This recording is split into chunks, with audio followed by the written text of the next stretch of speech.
जिला को मो सभापति पुनर्निर्वाचित होगापर आसी संभावना जिला ये गोटे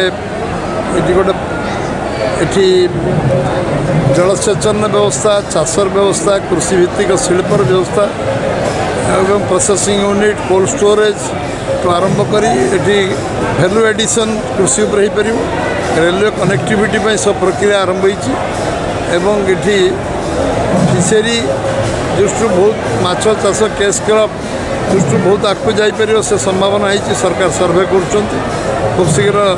नीतिगत निष्पत्ति ने फिशरी कौन कौन पदक्षेप नहीं पदक्षेप ने एवं सामग्रिक विकास पर्यटन शिल्पर विकास केमती हम एवं शिल्प प्रतिष्ठा कौन हो पार ये सब प्रकार प्रक्रिया परीक्षा निरीक्षा और सर्वे आरंभ हो उपनिर्वाचन भारतीय जनता पार्टी लड़ब एवं ये यशस्वी हम विजय लाभ कर निश्चित भाव में आमर कार्य देवदुर्लभ कार्यकर्ता माने अखंड परिश्रम कर निर्वाचन में जीतबे विश्वास अच्छे।